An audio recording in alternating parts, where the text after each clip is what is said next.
Hello students, in today's lecture we are going to learn the next topic in of your exercise chapter number 1 and before your exercise set 1.3 some basic concepts are a necessary or you can say it is compulsory in your exercise 1.3.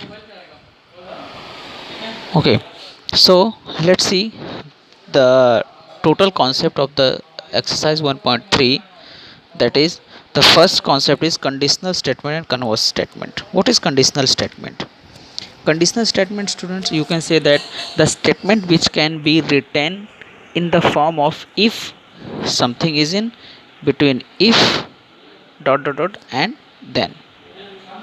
If and then, if some statements are in between if and then, you can say that types of statement as conditional statement. Okay now, so student, the next things in this conditional statement, if you want to say that if, what is if is also called as antecedent, okay, and then is called consequent. If is antecedent and then is consequent. Okay now, so in conditional statement there are two terms, that is if and then. If any statement is in between if statement then that types of statement is known as conditional statement. Okay now, so next, what is converse? The main heading is conditional statement and converse statement. What is converse? Now see what is converse. Converse means, student, if the antecedent and consequent in a given conditional statement are interchanged, then resulting statement is called converse of the given statement. मतलब student, अगर हमने क्या किया, if और then में जो दिया हुआ टर्म्स है उसको हम क्या करेंगे, अगर हम चेंज कर देंगे और रिजल्टिंग स्टेटमेंट में लेके आएंगे, जो इंटरचेंज करेंगे देन और इफ़ में लेके आएंगे तो उसे हम क्या बोलेंगे, कन्वर्स ऑफ कंडीशनल स्टेटमेंट बोलेंगे। ओके ना, लेकिन स्टूडेंट इसमें कुछ और भी है जो पोस्टुलेट्स दिए हुए हैं उसे हमें करना है। हाँ स्टूडेंट, नेक्स्ट टॉपिक हम पढ़ेंगे व्हाट इज़ थ्योरम। थ्योरम क्या होता है, व्हाट इज़ थ्योरम। थ्योरम क्या होता है स्टूडेंट? थ्योरम का अगर डेफिनेशन की मैं बात करूं तो इसको ऐसे हम बोल सकते हैं कि the properties which are proved logically. क्या बोल सकते हैं? The property which are proved logically, that types of properties known as theorem. इसे हम क्या बोलेंगे, अगर हम किसी कोई ऐसा प्रॉपर्टी जिसे हम क्या अगर लॉजिकली प्रूव कर सकते हैं इज कॉल्ड थ्योरम, उसे हम क्या बोलते हैं, थ्योरम बोलते हैं। अच्छा, नेक्स्ट टर्म आता है इसमें proof. What is proof? Proof the logical argument of to prove theorem is called it's a proof. Means you can say the logical argument to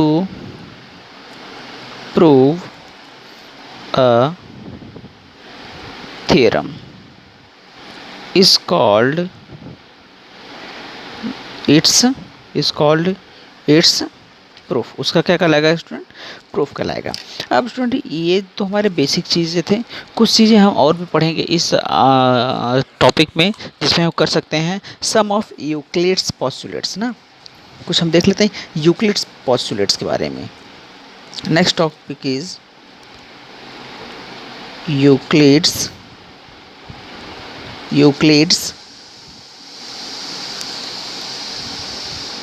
postulates. अच्छा, यूक्लिड ने कुछ पोस्टुलेट्स दिए थे जो इस प्रकार से हैं। पहला पोस्टुलेट्स क्या है हमारा? पहला क्या वो बोल रहा है कि देखो, first there are infinite number of line passing through a point, यानी कि एक पॉइंट से क्या हो सकता है, इनफाइनाइट नंबर ऑफ लाइंस को हम पास कर सकते हैं। सपोज करो ये कोई हमारा पॉइंट है, यहाँ से हम क्या कर सकते हैं, एक इसे भी पास कर सकते हैं, इसे पास कर दीजिए, इसे इसे हम क्या कर सकते हैं, इनफाइनाइट नंबर ऑफ लाइंस को हम क्या कर सकते हैं, यहाँ से पास कर सकते हैं। उसका कोई भी काउंटेबल नहीं हो सकता, कितना भी लाइन को हम पास कर सकते हैं वहाँ से। सेकेंड पॉस्टुलेट्स में क्या था स्टूडेंट, क्या है, there is one and only one line passing through 2 points, यानी कि अगर 2 पॉइंट्स दिए हुए हैं, एक पॉइंट यहाँ पे दिया हुआ है, एक पॉइंट यहाँ पे दिया हुआ है, तो इससे सिर्फ और सिर्फ एक लाइन ही पास हो सकता है।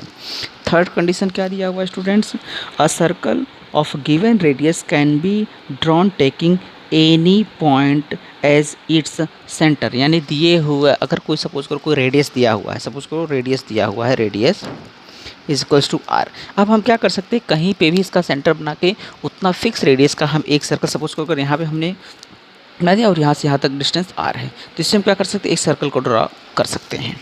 Next term is, next, all right angles are congruent with each other. Right angle means student 90 degree.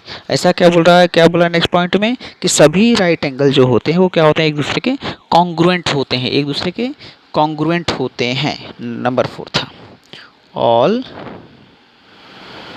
Right angles are congruent.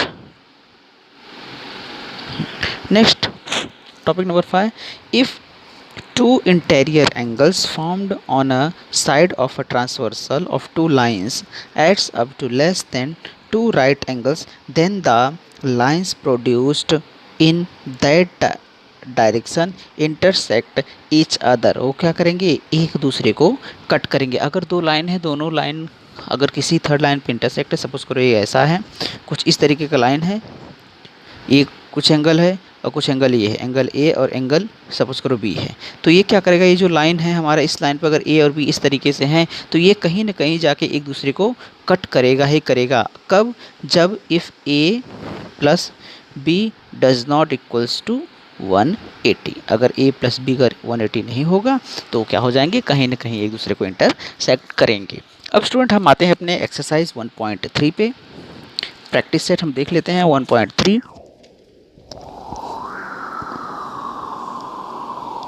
Practice set 1.3, question number first. Student जो इस एक्सरसाइज में कुछ क्वेश्चंस दिए हुए हैं, उस क्वेश्चंस को हम देख लेते हैं और उसको देखते हैं क्या वो उसमें पूछा है। कुछ क्वेश्चन को हम पढ़ेंगे और उस क्वेश्चंस का आंसर हमें लिखना है, ओके ना। तो देखो, पहला जो टेक्स्ट बुक में पेज नंबर 11 ओपन करो और उसमें देखो क्या दिया हुआ है।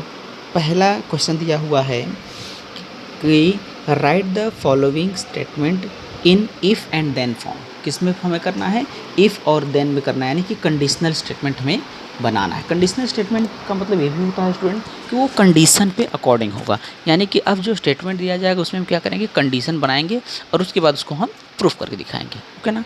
तो देखो, पहला चीज़ दिया हुआ है इसमें, the opposite angle of a parallelograms are congruent, यानी क्या बोल रहा है कि जो अपोजिट एंगल होते हैं किसी भी पैरेललोग्राम के, क्या होते हैं, कॉन्ग्रुएंट होते हैं, यानी इक्वल होते हैं। तो देखो, इसका आंसर हमें किस में बनाना है, इफ़ और देन में। अब वह जो पैरेललोग्राम है वह कॉन्ग्रुएंट है, सॉरी वह जो क्वाड्रिलेटरल है वो पैरेललोग्राम कब होगा, जब उसका अपोजिट एंगल क्या होगा, कॉन्ग्रुएंट होगा। तो हम इसको कैसे बोल सकते हैं कि इफ़ क्वाड्रिलेटरल इज, कैसे करेंगे स्टूडेंट, इफ़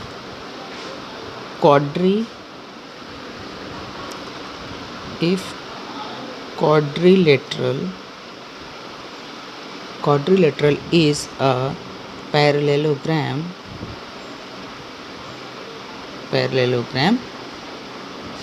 क्या, अगर कोई क्वाड्रिलेटरल क्या है, पैरेललोग्राम तब होगा जब then its opposite angle are congruent, okay ना, angle are congruent. Next, second question क्या दिया हुआ है स्टूडेंट, ध्यान से देखना इसमें, the diagonals of a rectangle are congruent, यानी कि डायगोनल जो होता है रेक्टेंगल क्या होते हैं, एक दूसरे के कॉन्ग्रुएंट होते हैं, यानी कि सेम होते हैं। अब क्या हम इसको लिए बोलेंगे, if a quadrilateral is rectangle then its diagonal are congruent, ठीक ना।